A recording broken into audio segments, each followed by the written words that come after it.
Annunciationis classis Latina, capitulum tertium PuerImprobus.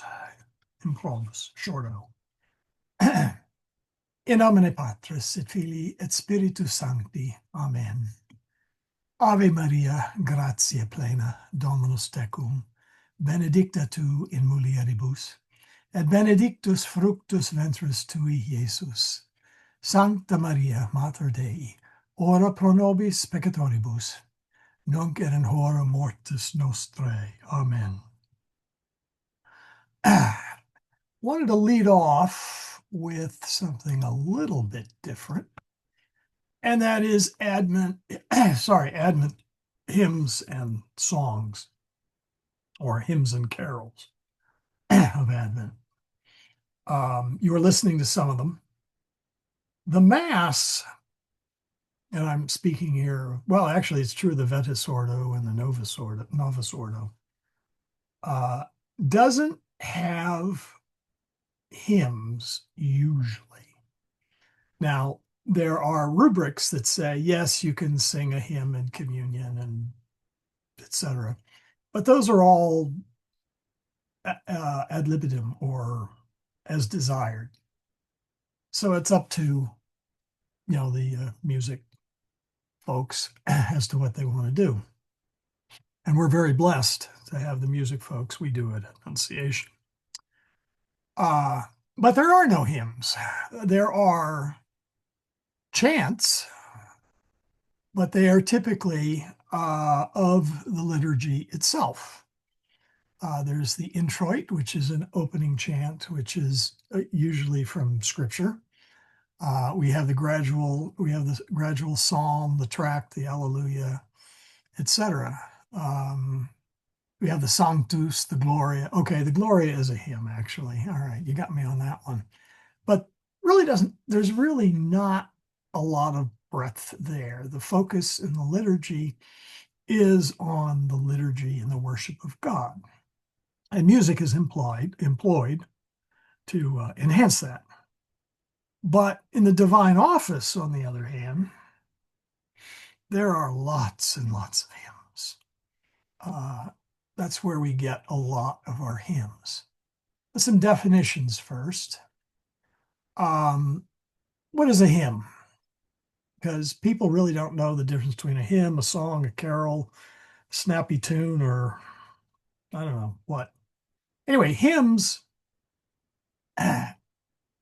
Latin is hymnus. So the good second declension noun. So the plural is hymni. Comes from the Greek, hymnos. A lot of our liturgical terms came from Greek into Latin. And a hymn is a religious song or poem of praise to God used in solemn worship. Hymns are sacred. Now, the carol, on the other hand, originally it was from French, and it was a circle dance accompanied by singers. In Latin, it was, the word is corarula, which really referred to flute players. So in a corarula, there'd be somebody playing the flute, and there would be dancing girls or something and whatever. A carol, and when we say Christmas carol here, is a festive song, generally religious, but not connected with church worship, and often with a dance or popular tune. Hymns are sacred, carols are profane. Now, when I say profane here, everybody's probably thinking profanity. No, that's not what profane means. Profane, well, the original word really meant that it was a secular sort of thing, okay? A common, everyday sort of thing. Something sacred. The tabernacle with the Blessed Sacrament. We all genuflect to it, right? We do not genuflect to carols.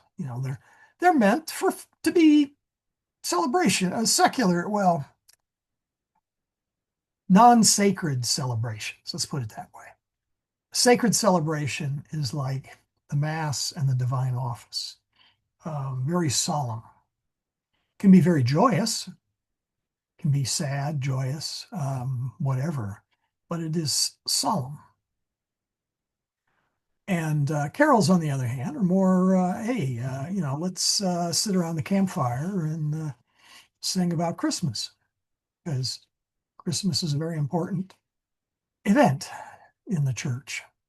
So, for much of history, hymns were always sung inside the church, sacred music, and carols were always sung outside the church, again, profane music or common music, if you wish. Today, of course, that distinction is blurred to the point of irrelevancy. You'll see some church services sing. Well, I don't think I've ever heard them any ever do Rudolph the Red-Nosed Reindeer. Thank goodness. I'm sure there are those out there. But they will do the more popular carols. Excuse me. Which in the Middle Ages would be shocking uh, if uh, over the more sacred tunes. So I thought I'd point a few out. Advent hymns go way, way back.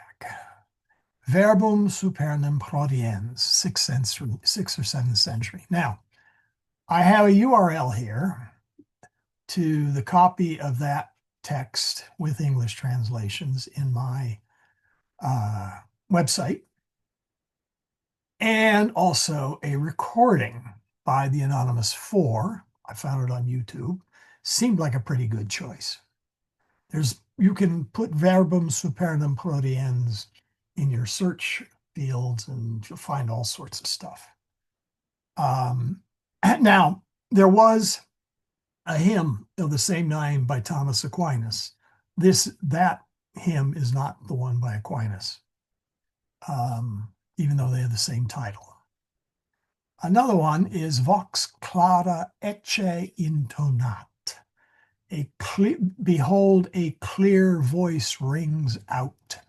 Oh, and I should say, verbum supernum prodiens is the word, what do I want to say, proceeds from the heavens. That's not a great translation, but I'm still suffering the flu, so be patient. Anyway, there's two links. The Rorate Caeli, which you probably will recognize as the antiphon for the third, maybe, for the third Sunday in Advent. Rorate Caeli de super. Open ye heavens, descend down ye dews. Very nice piece. Carols, on the other hand, are generally more recent, although that's not completely true. The reason the sacred music, we've had it since, say the 6th century roughly, is that got repeated and propagated within the context of the church. Carols are a little more recent usually. Pueri Concinite, recording by Placido Domingo. It was by Hebeck, and it's probably the most famous piece in the Christmas Carol. My personal favorite is the Angelus ad Virginum. Boy, did I give you the wrong URL to that. Well, let me fix that. That's Vox Clara. That's what I get for copy and paste. It is a true carol. It's mentioned in Chaucer, by the way, and you may be able to guess Angelus, the angel to the Virgin. Well, take a wild guess what that's about. I'm waiting for wild guesses.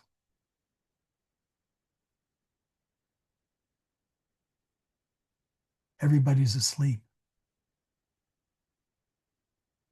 I should get some loud cymbals and go clash. See if it wakes everybody up. Well, anyway, it's when the angel came to the Virgin Mary. It's technically the visitation, uh, but it has always been seen as a Christmas carol because obviously we're celebrating, coming upon the celebration of the birth of Christ, and it harks back to the Annunciation. It's a beautiful piece, and it was one of the ones we were listening to. Anyway, this one actually is very old, about 1360. And the text is on my website, and I plan to send this one out relatively soon, so you can. Yeah, no worry, Francis. It seems my flu has messed with people's schedules, not just mine. Anyway, I will send these out, and I heartily recommend that you can, go back. And these are hot links or live links, so you should be able to just click on it. And here, let's do Angelus. Oh, this is the wrong one, isn't it? All right. Well, anyway, here we'll do Angelus. So open link, and bang, there it is. So you can read about it. All right, let me go back to there. So with that, I'm going to hide that window, maybe. Let's see, minimize, there we go. So let's get started. Okay, order of topics, questions about the last chapter. Remember, practice, practice, practice, and then we'll hit capitulum tertium. So are there any questions? And when I say the last chapter, I don't mean just the last chapter. Any questions? So you all understand the passive periphrastic?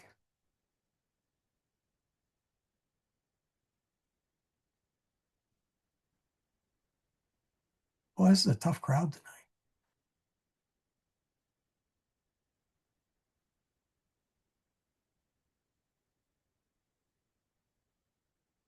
Huh.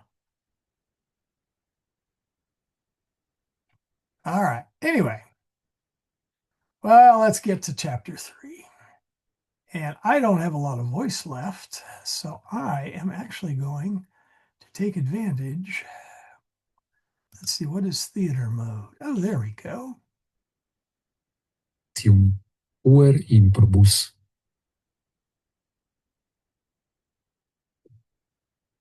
Scena prima. Persone: Julia, Marcus, Quintus. Julia cantat. La la. Julia leta est. Marcus st. Marcus letus non est. Julia cantat. La la la la. Marcus st. Marcus iratus est. Julia cantat. La la la la la la. Marcus Juliam pulsat.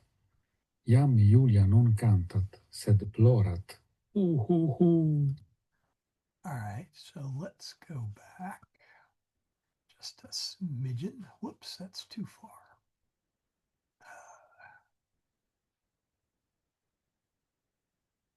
So, Julia leta est.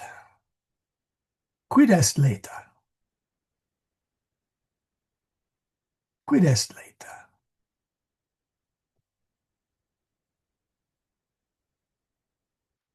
Julia leta est. Quid est leta, though? Not quis est leta. Quis est leta, you would say Julia. But what is the word leta?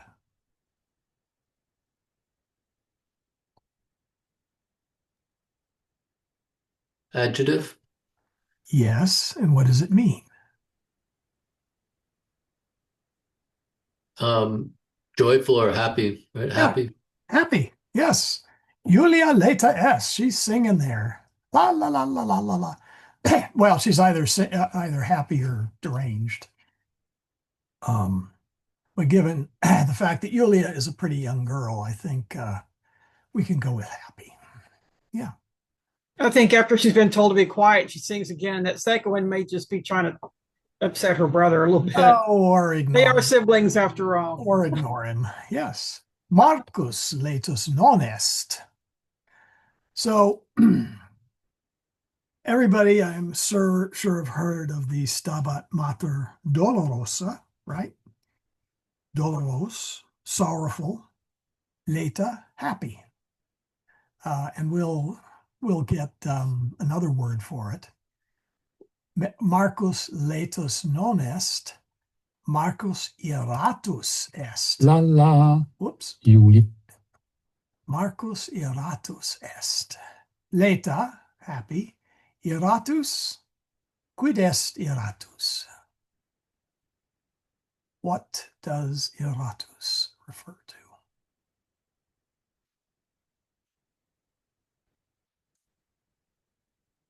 Any takers? Irritated, angry. Yeah, I would say irritated is a good, irate is where that we get the word irate from it. Although that's maybe a little more strong than just irritated. Uh, um, Definitely out of joint. Definitely should post keep away signs, whereas keep away toga. So, Julia cantat. Quid est cantat?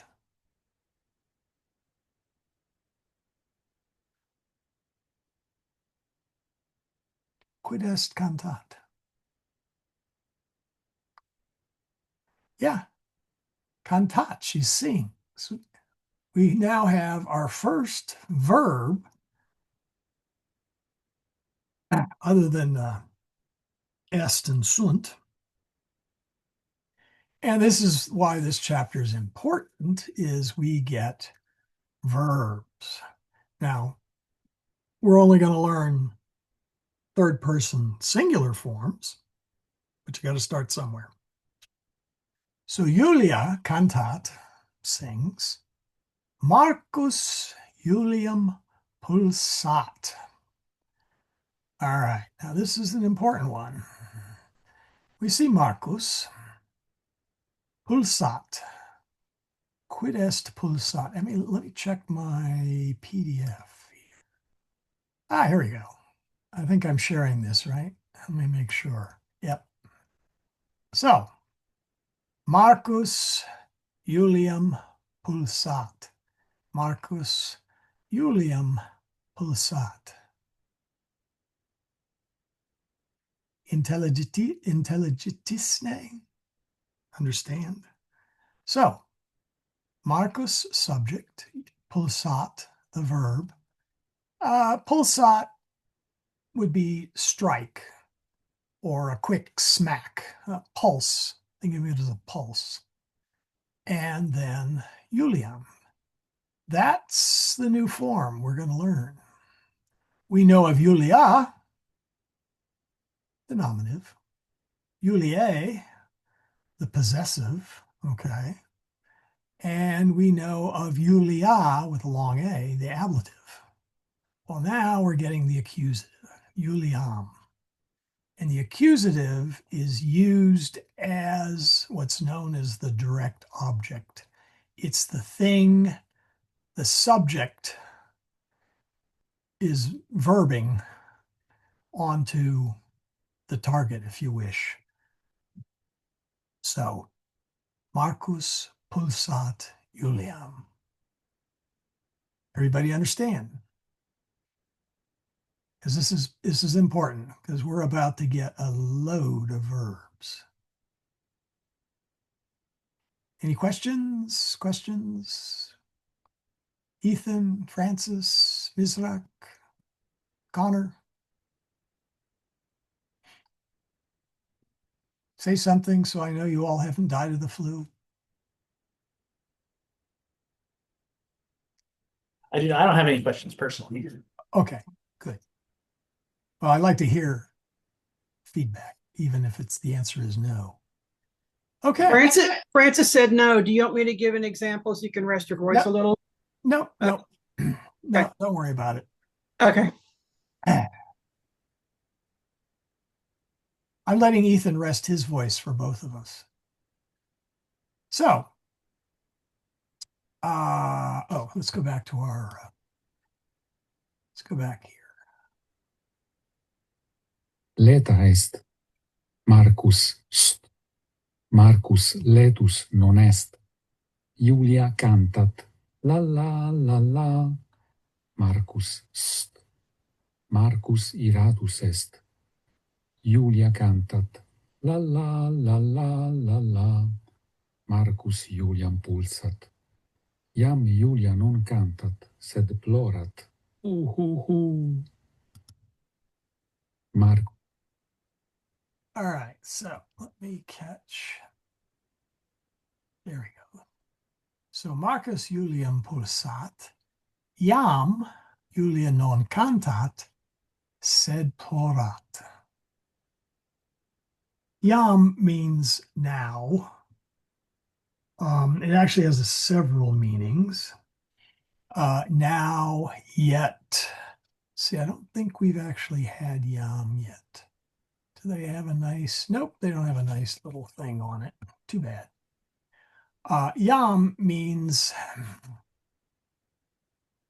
it implies a immediate effect. So Iam Julia non cantat is now Julia does not sing, sed plorat. Quid est plorat? Cry. See? I don't know about you, but if I got hit,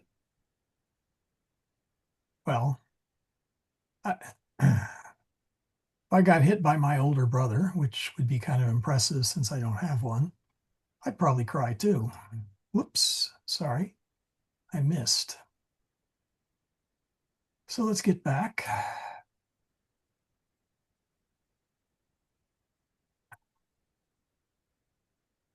Move this over slightly. There. Sed plorat. Marcus ridet. Ha ha he. Quintus Marcum videt. Marcus non videt quintum. Quintus. Quid? Marcus puellam pulsat et ridet.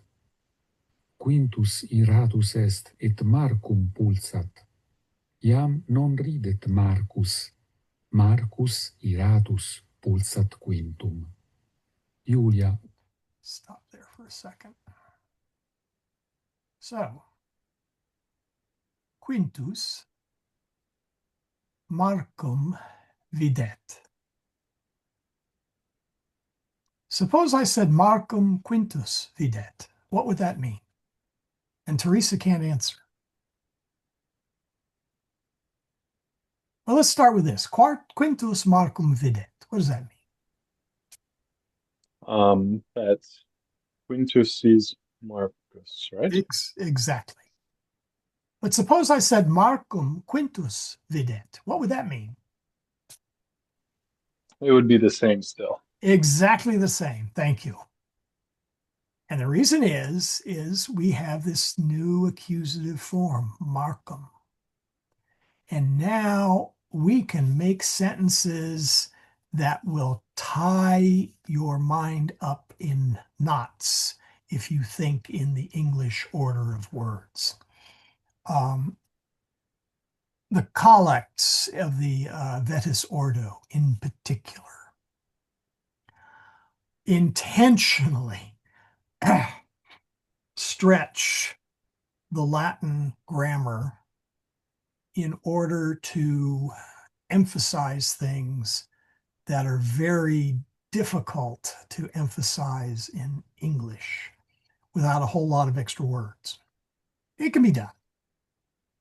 But the important thing is here is you now need to, like the ablative, nominative, or nominative, genitive, and ablative, you now have to recognize the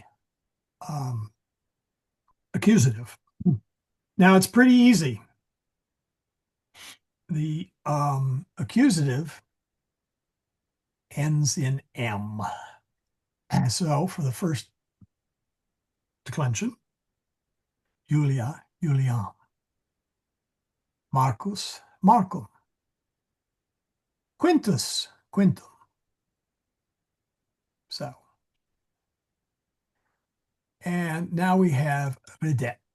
Quid est ridet? Ridet. I'm getting that long I in there terribly.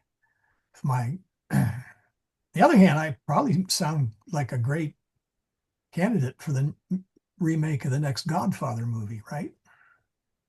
I don't even need to stuff cotton in my cheeks. Ridet. Quid est ridet?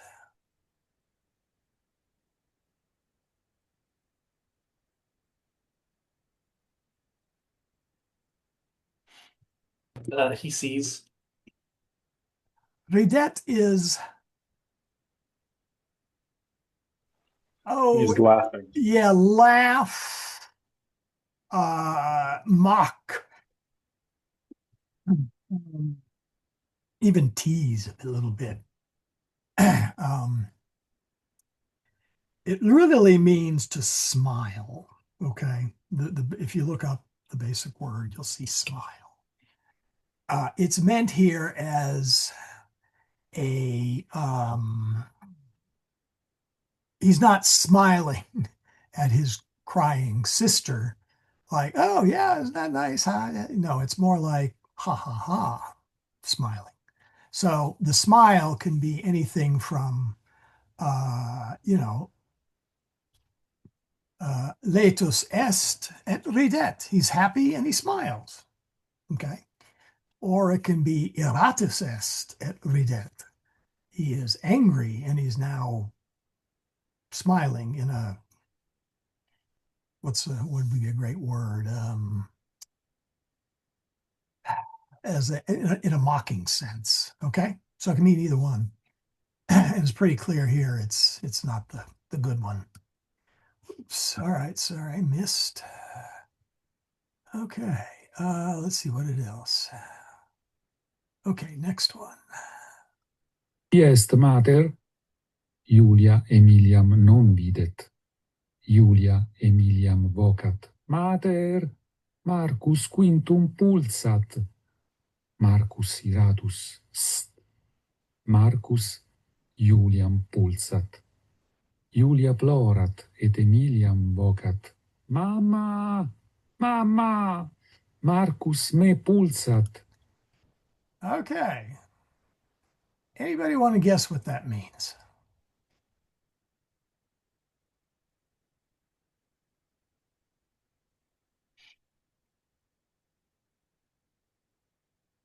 How many people called your mother mama? I bet you didn't know you were speaking Latin from a very young age. That is exactly what that word is, and that is exactly where it came from. So Marcus me pulsat. We get the first person pronoun accusative form as well snuck in there. Marcus pulsat me. Marcus hit me. Amelia venit. So another word. Now notice pulsat. What? Go ahead. I actually had a question. So when reading this chapter, sometimes, especially because I don't know the exact translation. My brain wanted to put some of it in past tense, and this was one of those spots where Marcus Yeah. me pulsat, and you said Marcus hit me, which would be past tense, but is that actually what it Sorry. was? That's okay.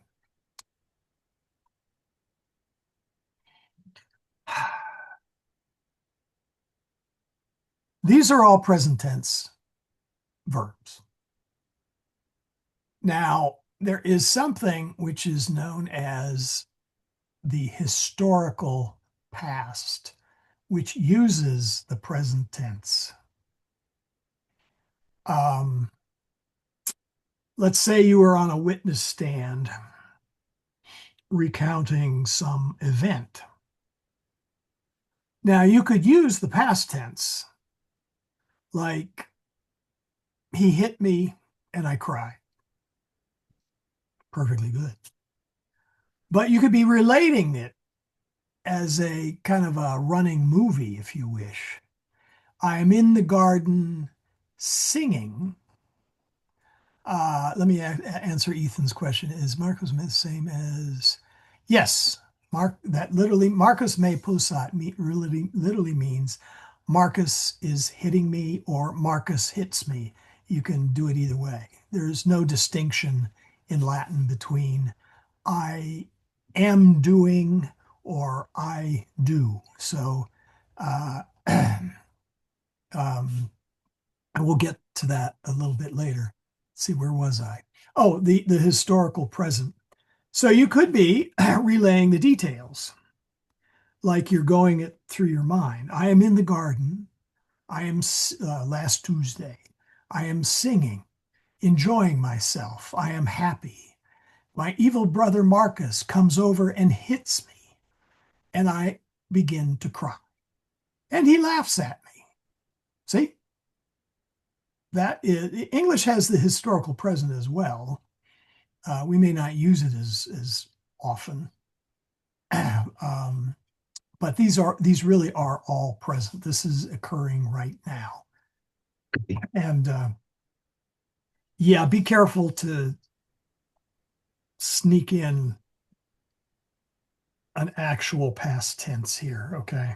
Okay, that's helpful. Thank you. Yeah. So we probably in English would relate a story in the actual past tense. I was in the garden. I was happy. I was singing. Marcus hit me. Well, that works.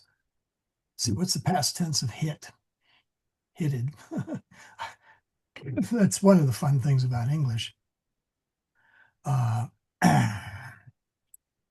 Etc. So anyway, Emilia Venet. Let's resume here. Emilia Venit. All right. Scena seconda. Let's Persone. Emili. Oops. One of these days I'll get the right one. There we go. So I think, yeah, here we go. So, Quintus Marcum pulsat, mama mater. Okay. Emilia Venet. Don't say Venet. That makes it actually past tense. Venet. In fact, when we all sing Veni, Veni, Emmanuel, O come, Emmanuel, we're pronouncing it wrong. I'll let you guys try and correct the choir director and your entire congregation, so we won't worry about it. But anyway, any questions up to that point?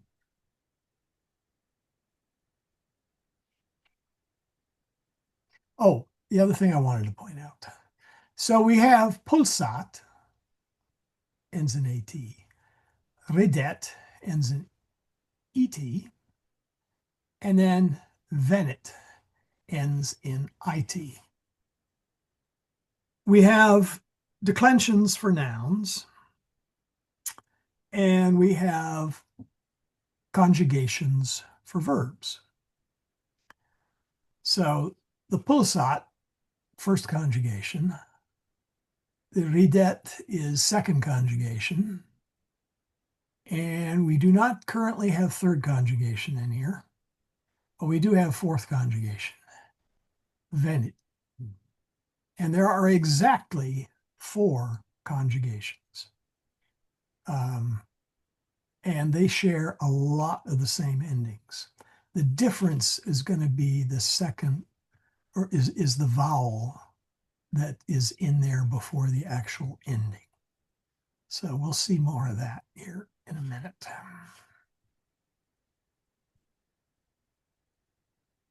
Julia, Marcus, Quintus. Emilia interrogat, quis me vocat? Quintus respondet, Julia te vocat. Emilia Quintum interrogat, cur Julia plorat? Quintus respondet, Julia plorat quia Marcus eam pulsat. Emilia, quid? Puer parvam puellam pulsat? Fu, cur Marcus Juliam pulsat? So, quis me vocat? Who calls? Julia te vocat. So we're going to get some first and second personal pronouns, which will help us keep track. And I believe, let's see, I guess we had, we had meum and tuum, which are the adjective forms, or the possessive forms, and then me and te, which are the accusative. So, puer parvam puellam usat. That is that a question?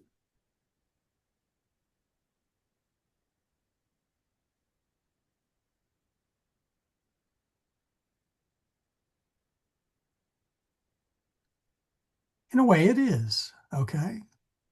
She's saying the boy hit a little girl. I don't think Emilia is terribly impressed. Fu, probably the safest Latin expletive at this level that she can use. Latin had a lot of them.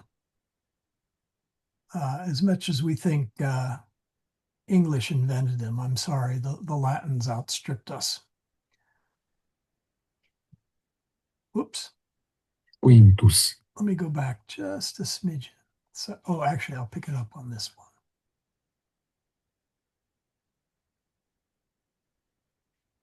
Oh, where did I go? Okay.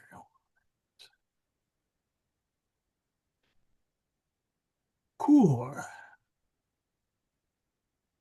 Cur. Cur Marcus Julium pulsat. So what she's asking here.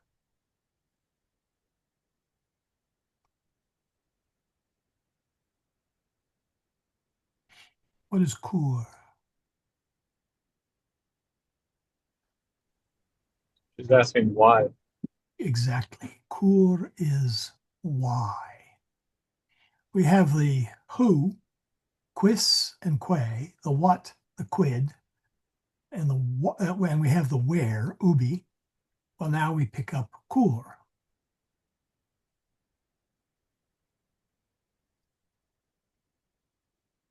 So let's resume.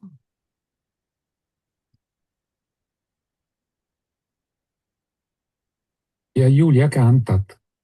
Emilia, o Julia mea parva filia, Marcus PuerImprobus non est, Marcus Oh, let me finish that. est PuerImprobus. All right, now we're going to get a word next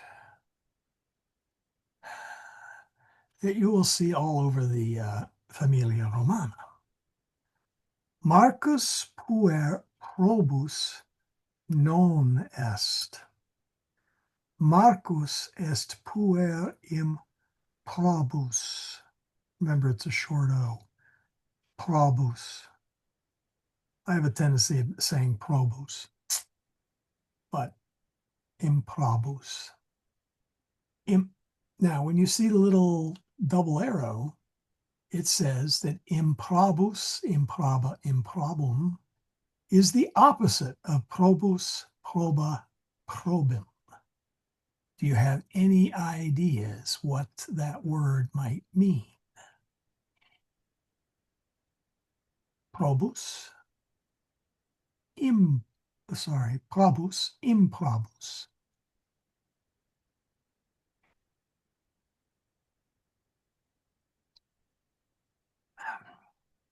The best way, if it's somewhat weak, is to say probus would be proper, upright, or good in the sense of proper behavior.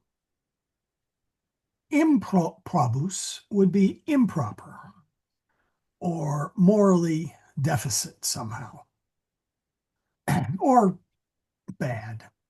So Marcus est PuerImprobus is Marcus is a bad boy. Now, improbus and probus, translating them as good and bad, is you got to be a little bit careful. There are specific words for good and bad in Latin. Bonus, meaning good.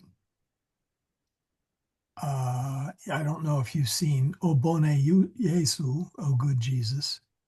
There's also malus for evil.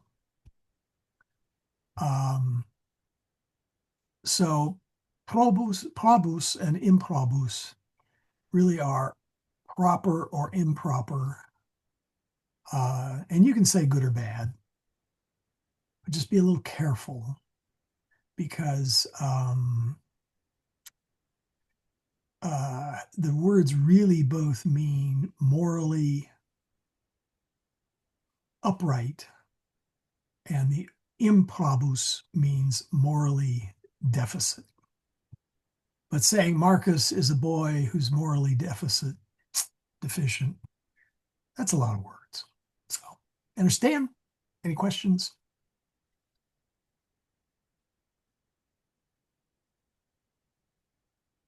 All right, now,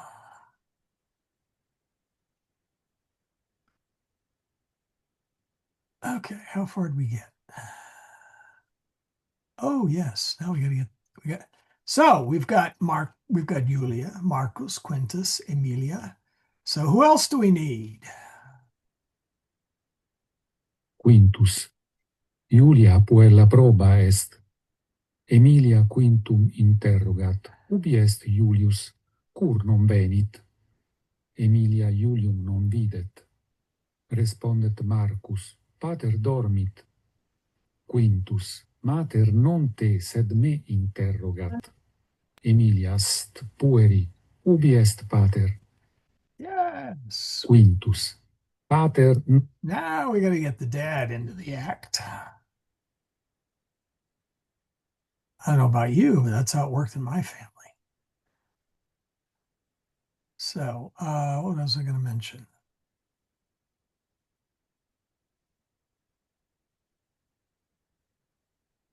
Oh, Michael? Yeah. You may have already mentioned this. I came in kind of late, but when I was first reading the interrogats, my mind just instantly went to interrogation, but it's more literally just like asks. yeah, Is that ask. right? Well, okay, we do get the word interrogate. Okay. Oh, okay. Um,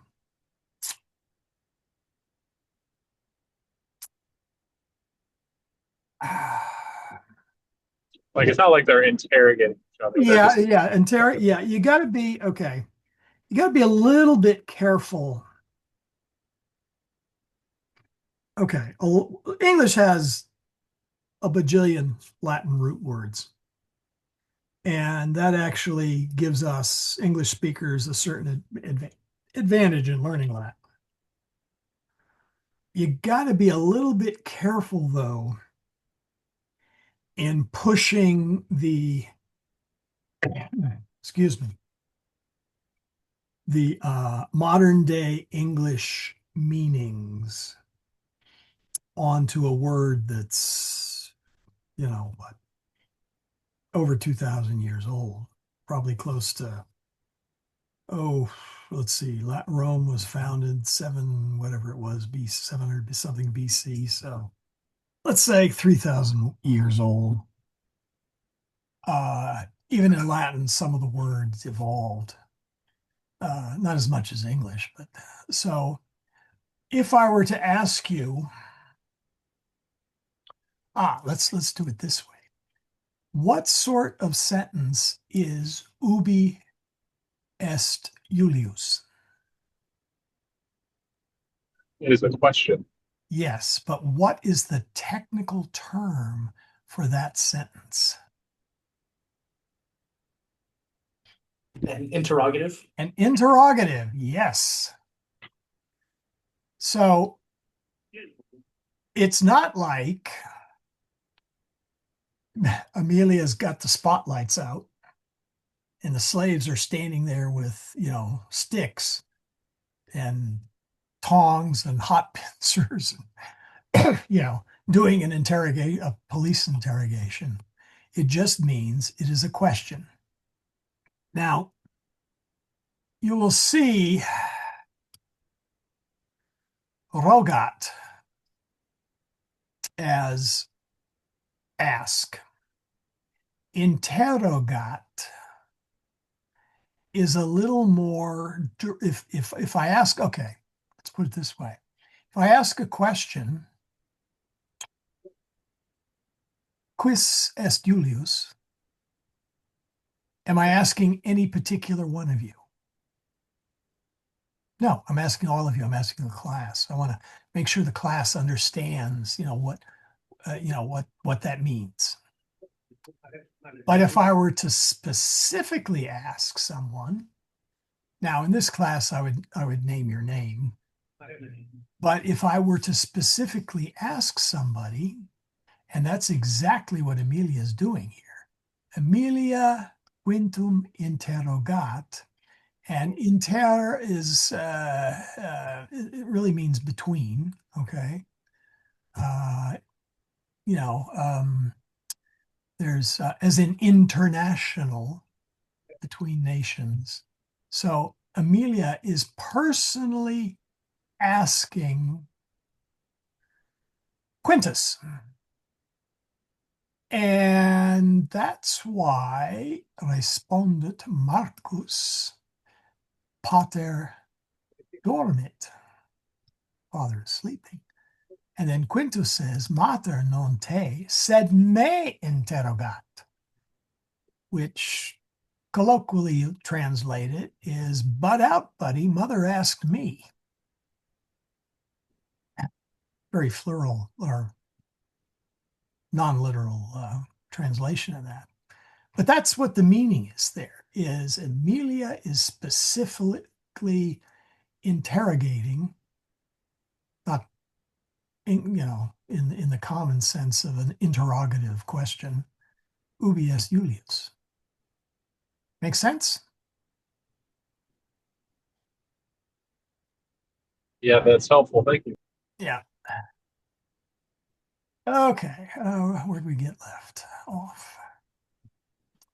Let's go back to here. Hic est, sed Marcus hic est. Quintus Iulium vocat. Pater, pater. Iulius quintum non audit, neque venit. Cur Iulius quintum non audit? Wait a minute. Iulius eum non audit, quia dormit. Marcus, pater dormit, neque te audit. Emilia, puer. Emilia irata est. Mater filium verberat. Tux tax. Man, Marcus has not got a future in diplomacy. So, Quintus, pater non hic est. Father is not here. Said Marcus is here. Quintus Iulium vocat. Pater, Julius dormit. Julius sleeping. Dormit. Anybody remember the little French song? How's the game? Dormez-vous, dormez-vous. Well, French got the word for sleep from the Latin. Dormit. Julius dormit. And guys with kids, isn't it always the same? You finally get to take a nap and you get called in to referee stuff. Marcus, hey, pater dormit neque te audit. Father is sleeping. Now, we've had the que ending. And if we could just say non te audit, that would mean he does not hear. So the neque means and doesn't, because the ne is a negation of a sentence. And we stick a que behind it. It's the same, yeah, et non. The ne takes the non part, and then we stick the que on the end. So pater dormit, neque te audit. So father is sleeping and he doesn't hear you.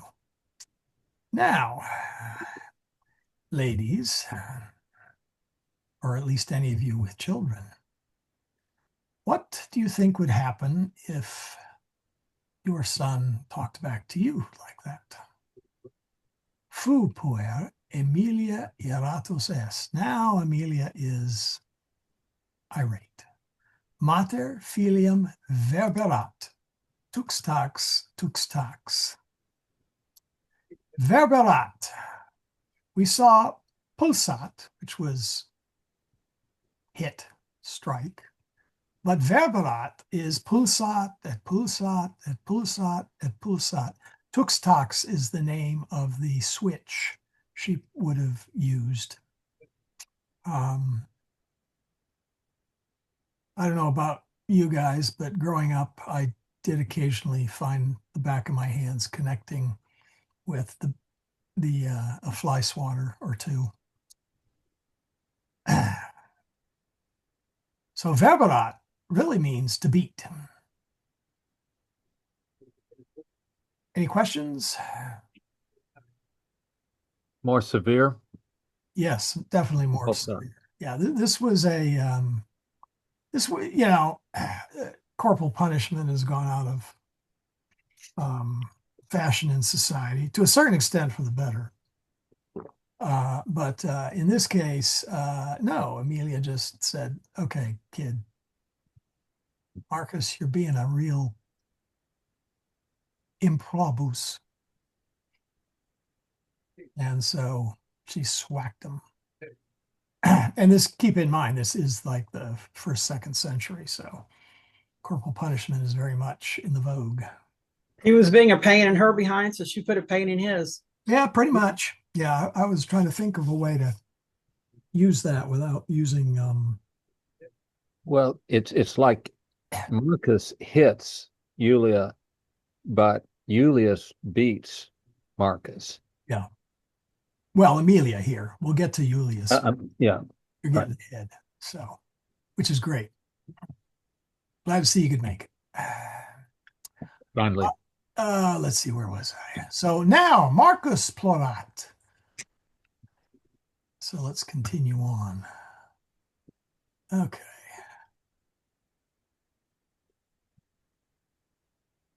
Marcus plorat. Julius eum audit. Iam non dormit pater. Scena tertia. Persone. Julius, Emilia, Julia, Marcus, Quintus. Quintus, pater venit. Emilia quintum non audit, quia Marcus plorat. Julius quintum videt eumque interrogat. Cur Marcus plorat? Quintus respondet, Marcus plorat, quia mater eum verberat. Julius, sed cur mater Marcum verberat? Quintus, Marcum verberat, quia PuerImprobus est, Marcus parvam puellam pulsat. Okay. So now we've wakened Julius. Iam non dormit pater. And now we've got all of them. Let's see. And notice we have interrogat and respondet. To ask specifically, I'm going to avoid the word interrogate because, people suddenly have visions of the CIA and lights and hot pokers. Quintus respondet, responds or answers. Marcus plorat quia Marcum eum verberat. Marcus is crying, quia, because mother is beating him. Julius said, cur mater Marcum verberat. Marcum verberat, quia PuerImprobus est. Michael, Yes. question. So is it fair to say that whereas in English, the he, she, or it that's doing the action is always said, it's always spoken, but in Latin, that's not necessarily the case. That you can have Markham verberat without having the mother hit or beats Marcus or she beats Marcus. Here it's understood. I think that's what that note is saying off to the side. Yep. That's But in English, we don't do it that way. But they do in Latin. Alex, you make an excellent straight man. I thank you. That's exactly why I highlighted that sentence. Okay. I I don't mind being a straight man. Yeah. Well, you also get to correct some dumber statements, so you get it both ways. Anyway, you get your reward, is what I'm saying. Okay, so Marcum verberat. What's the subject? There is no nominative noun in Marcum verberat. Well, Quintus certainly could have said mama Marcum verberat, but there's no need to. The Julius set the subject up here, cur mater Marcum verberat. Why is mother beating Marcus? And Marcus, or rather, she beats Marcus, and the she here is understood, referring back to mater, quia PuerImprobus est. So, yes, you do not third person pronoun. Well, okay. I almost hate to discuss this because it's rather complicated. Latin does not have a third person pronoun. It has first and second person pronouns, and that is it. No third. It has something that can function as a third person pronoun if it is needed. If there was some discussion as to, or some identity that needed to be spelled out, they would use something that's known as a demonstrative, it would be like a demonstrative adjective. I've forgotten what the name of it. Non-emphatic.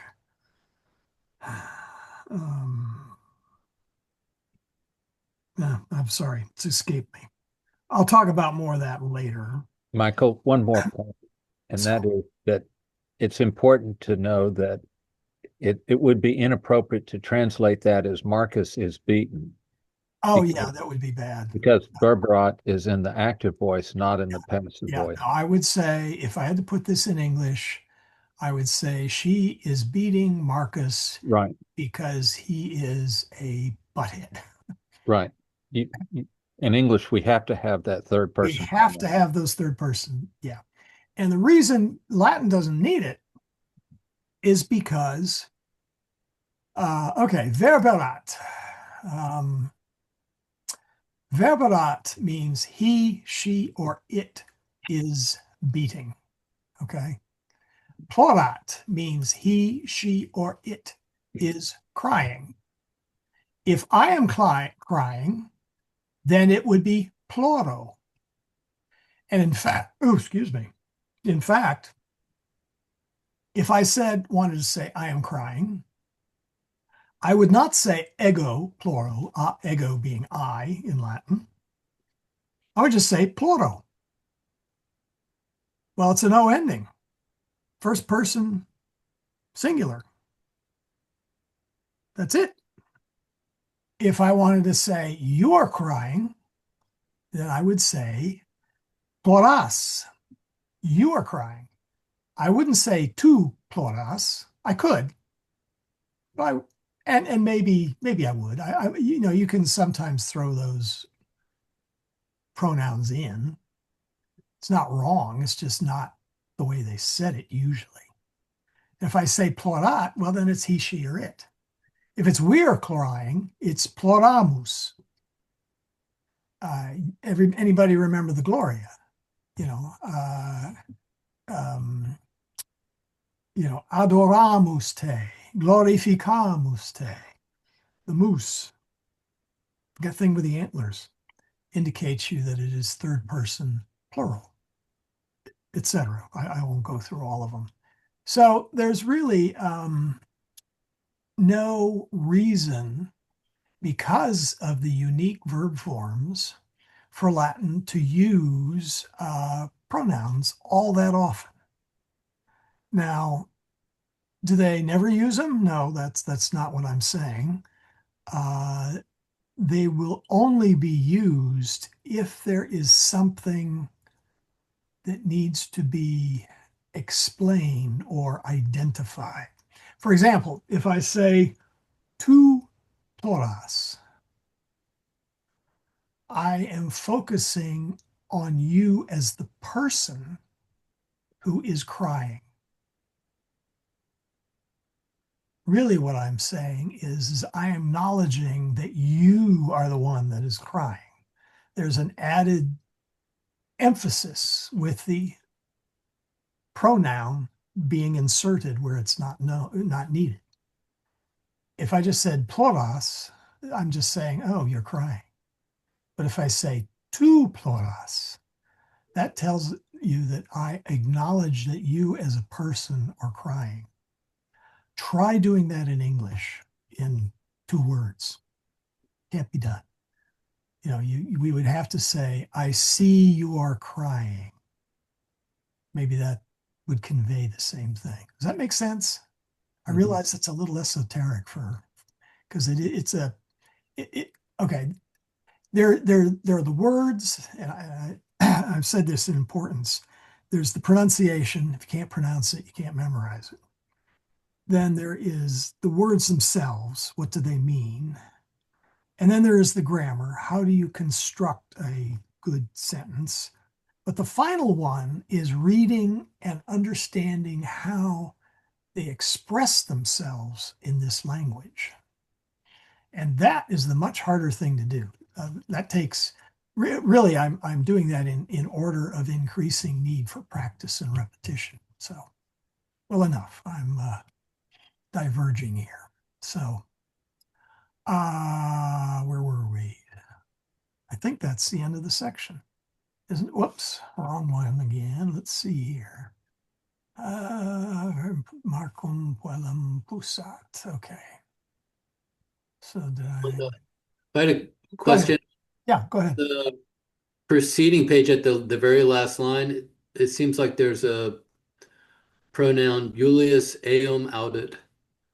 Yes. Okay. Now, Why would they use it there? okay. That's because you need to reference back to what Julius is hearing. There's a lot of fuss going on up here. Okay.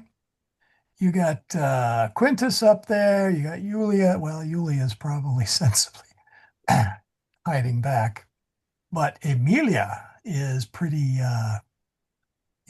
upset. So they have stuck the eum in here in order to clarify who Marcus hears. He doesn't hear Amelia, it would be eam, but rather Marcus eum. And so, as I said, that's technically not a third person pronoun, okay? It will look like one for a while, it will talk like one for a while, and we will use it like one for a while. But eventually we're going to come full face with what these third person adjectives, they're actually adjectives, actually mean, okay? I don't want to get into that right now because what I really want to concentrate on chapter 3 is the introduction of verbs and the accusative case. That's the real goal of this. So for now, Okay. you have my permission to pretend that that is the third person accusative pronoun, which really doesn't exist in Latin. I have one more clarifying question, unfortunately. Go right ahead. The audit, it would mean, if I'm understanding it correctly, it could mean like he hears. So you could, in theory, get rid of the Julius, but not the AU, right? Am I understanding?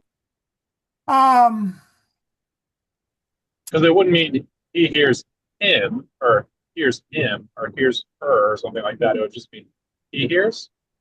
yeah, if you left the eum off, Julius audit literally means Julius hears, or we might say a little nicer, Julius is listening. Okay. He is awake now. Excuse me. Here he is taking his afternoon nap. I don't know about you guys, but I always liked afternoon naps. Never got any, but did like them, or almost never. So all the text is saying is Julius hears him. We're being specific here, not just the ruckus, but Marcus in particular. Jam non dormit pater. Now, father is not sleeping. Could you get rid of the Julius in the first sentence, though? Oh, and just say eum audit? Yeah. Well, you'd have to be a little bit careful about that. I would say no, because now we have this very nice picture here. So we know they're talking that it's Julius who's now sort of the focus of the story. So if we just said Marcus plorat eum audit, we really haven't said who heard what. Okay.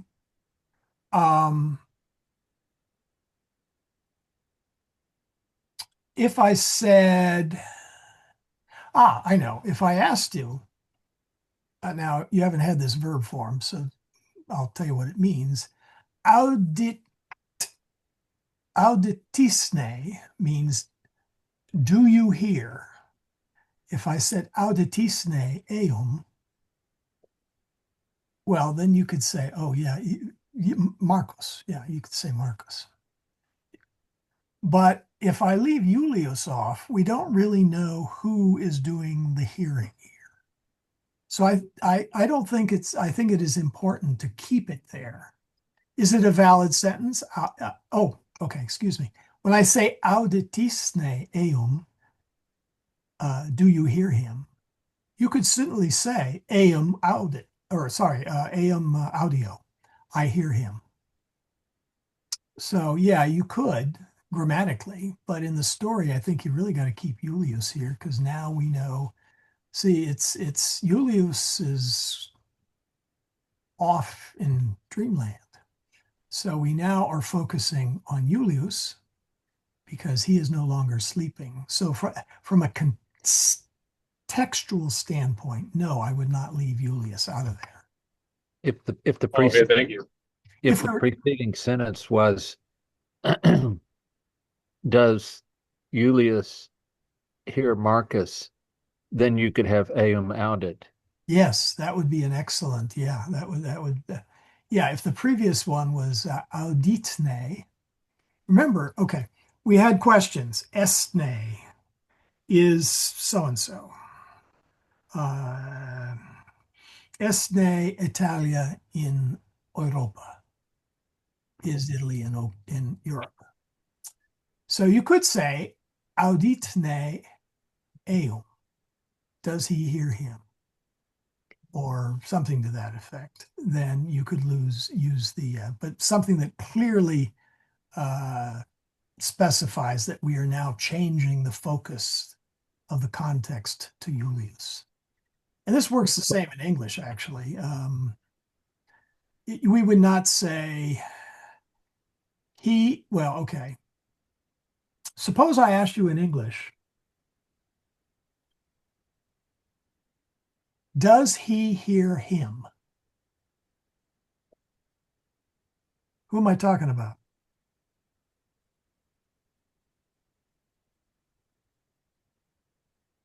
Well, in this context, Julius. Yes, but well, I'm asking, was this Connor's question? Or was this, forgot who was talking to me. Wanted to ask if it could be, no, this was Jess, wasn't it?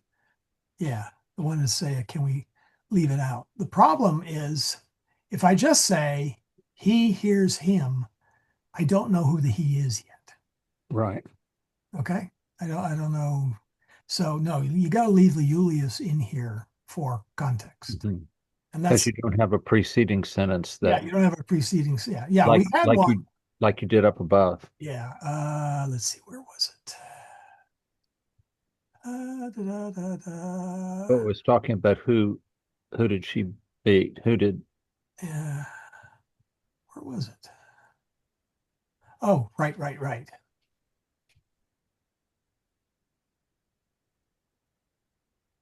Yeah, it was like Marco wrote about that or something. What was that? Emilia Quintamucur. Oh man. Mater non te sed me. Would be a spot there. I can't find it. Oh well, I had it highlighted easier early. Yeah. Go back and rewatch the video. Yeah, I think it's below. It's after he arrives on the scene. Yeah. There's Now he's on the stage. So he's sort of well, he's not quite yet focus.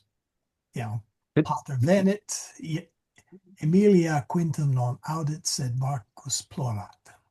See, even Emilia didn't hear. And here we want to be specific because we got 4 players. Emilia did not hear Quintus because Marcus is, I got to watch out for the past tense, is crying.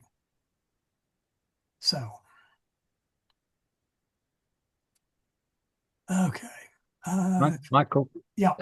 just one quick question. Going back to line 40. 40. Uh-huh.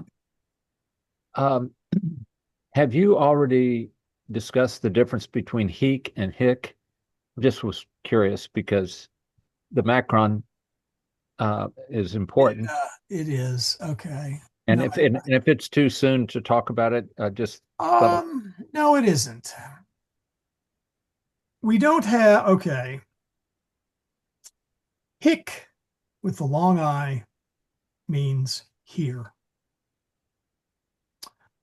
There is a demonstrative adjective, I think that's the right name for it, for hick, short I, hawk, hick, hake, hawk. No, I'm not coughing up a fur ball. We will get to those later, and I think I will put that discussion off until then. okay. So just note that it is a long I, and it means here. Okay. So is it actually pronounced heek? Well, the long I, yes, heek. Yeah, heek, not hick. Not hick. If I said hick, I apologize. I don't think I hope I said the Oh, I don't. I mean, it's just that I tend to naturally say hick, and I have to remember that when we're saying here, it's actually heek, not hick. Oh, yeah, no, it is hic. Yeah. Hic est. Okay. So we get, oh, it's 8:53. All right, where did we end up in the audio? I lost my place. Okay, that's as far as we got. So we got into, we got into 3. Wow, we got farther than I thought. Well, that's good. That's good. Yeah, so we're gonna stop here now. My voice is probably about done, and you can go on here, and I'll just point out that um, he gets That it. was for Marcus. Yeah, Marcus is Marcus is one of those that he can be a brat. Let's put it that way. So anyway, but we'll stop right here. We'll stop about yeah, actually we'll stop with the beginning of this. We got a little bit of it in there. So, couple things I want to mention. Let's see here. So, what did we observe? So, verbs. Okay.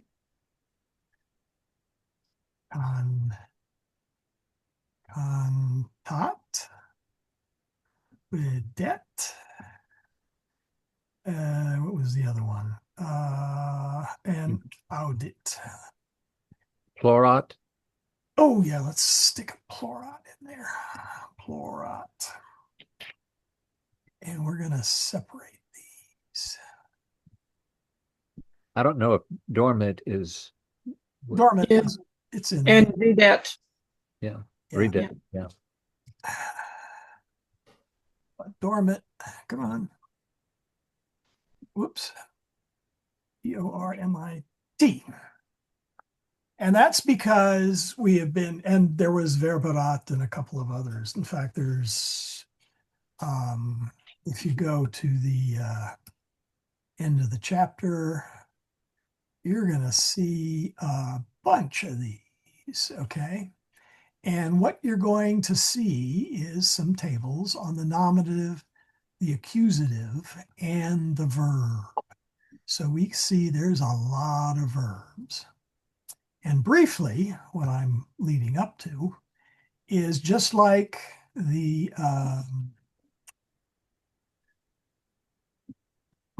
nouns that have conjugations, the verbs have declensions. And right at the moment, you don't need to get too wrapped around the axle on those because you've only got third person singular. I don't think there's any plural forms. But we're going to introduce the conjugations. Cantat is from cantare, to sing. Plorat is from plorare, to cry. And it's an ARE ending verb. And that tells you everything you need to know about the verb. You will probably blanch when you see all of the various forms of the verb, but we're going to introduce them gradually. So do not panic yet. So this is the first. This is second.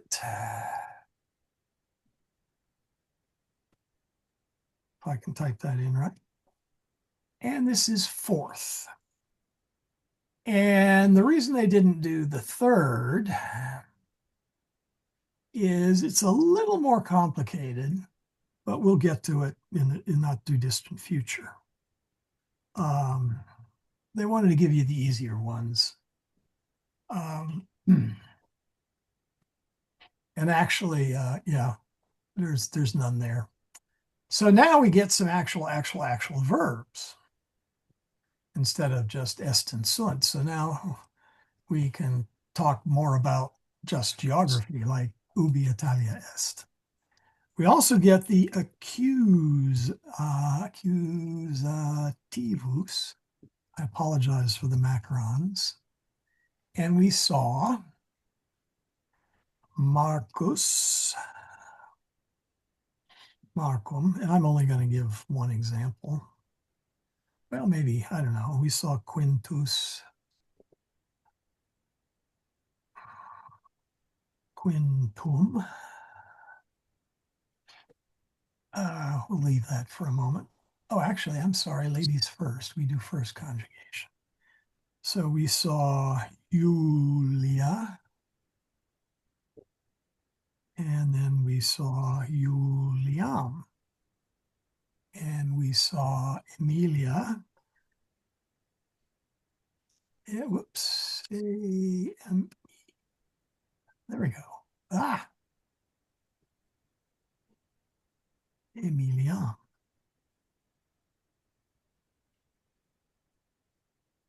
And I spell that right? Yeah. And a couple of others. And the important thing here is that if the resultant of the action, let's put in vocat. If the resultant of the action of the verb is on a noun, in English we call that the direct object, okay? Then that word must take the accusative. So in English, or rather in Latin, I can say Marcus quintum pulsat. Marcus hits Quintus. And I can put those in any order I want. Okay, so I can say Marcus. That's where I wish I had a chalkboard. Marcus Quintus Quintum Pulsat. And I can put that in any order I want.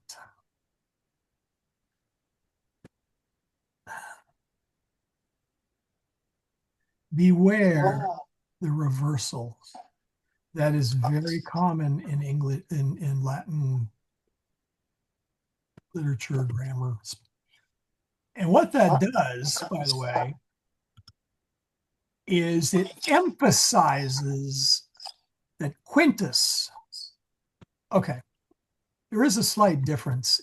Actually, let me do this. Let me do one. Yeah, we can even do this.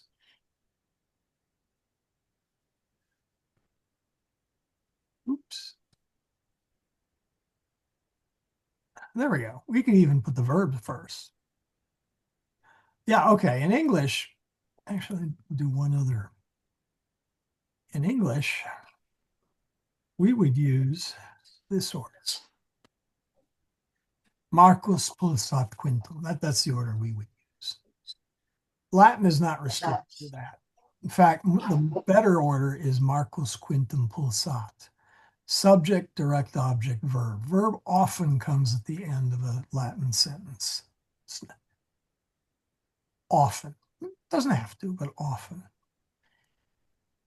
Quintum Marcus pulsat. Do not read that as Quintus hits Marcus. You know, tied to the Old English order. No, Marcus hits Quintus. And you can even sound sort of Yoda-like. Hits Quintus does Marcus. Again, all three mean the same thing. And I think I'll just leave it at that. There is a slight difference between the four. Is there emphasis, Michael? Yes, it's emphasis. Different emphasis. Okay. The word that comes, the word that is first is usually the emphasized word. We did leave out videt. Thank you, Nathan. Videt. There we go. So Marcus Quintum Pulsat is kind of the default word order. But if I said Quintum Marcus Pulsat, notice the way my voice emphasized Quintum. That you could probably understand in a somewhat expanded English phase. Quintus it was that Marcus hit. Yeah, so if you had a question, who did Marcus hit? Would it be likely to answer that with Quintum Marcus Pulsat? You could, Okay. or you could just say Quintum if you were lazy. Yeah. As opposed to somebody else. It Yeah. kind of implies that. Huh. Yeah, or you could say Quintum Pulsat because we're talking about Marcus here, like we did earlier when we left out the nominative. And this one is emphasizing hitting. You know, it was Quintum got smacked by Marcus. Now, that's not a correct translation because we don't have the, well, there's some more grammar you need to actually, for that to be the literal translation. That would be the unliteral in English because you're emphasizing pulsat. He got hit. That's what you're really saying there. And then you're saying who got hit, and then you're saying who did it. So the emphasis is on the hit or the injury. So, and anyway, it's 9:05 overtime. Any last minute questions?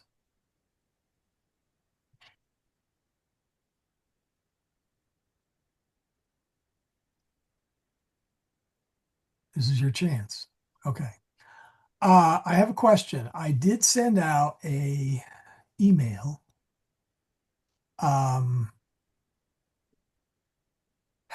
I've forgotten it. I'd have to look at the time tags. I thought it was about a good half hour before class. I see a bunch of people logged in and saw that class wasn't there. I do strongly suggest you check your email just before class. Things happens. I'll have to come up with a good Latin version of that. Res agit. Yeah, that stuff happens. That might be a good translation. So, double check. If you don't hear from me, then assume class is on. But do check. I want to make sure Flocknote here is reliable. And Alex, if you could stay on just a little bit, because I want to see whether you got any of those emails. I need to know that Flocknote is doing its thing. And if it's just a matter of, I didn't check my email and I logged in and then I figured out class wasn't going on, fine, I'm fine with that. We shouldn't be tied to our fondle slabs. So did everybody get the email that said class was canceled? Let me rephrase that. Anybody who didn't get the email that class was canceled?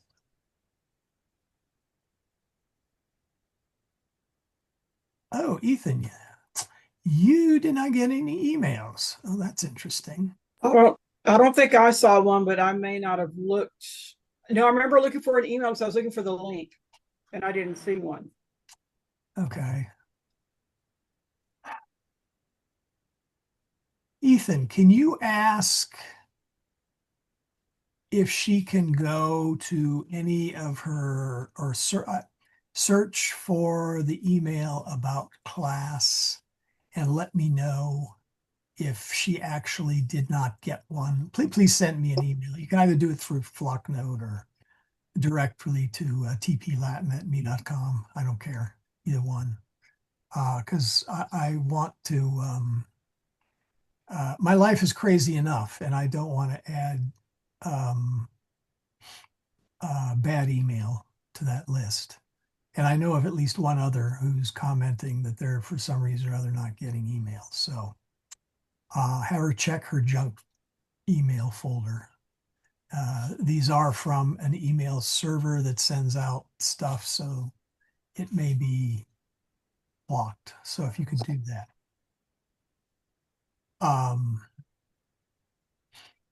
Let's see. Okay. So anyway, let's close out the class. Let me mute everybody. In nomine Patris et Filii et Spiritus Sancti. Amen. Ave Maria, gratia plena, Dominus tecum, benedicta tu in mulieribus, et benedictus fructus ventris tui, Iesus. Sancta Maria, Mater Dei, ora pro nobis peccatoribus, nunc et in hora mortis nostrae. Amen. After that, the class is officially over. I'm going to stick around for a little bit to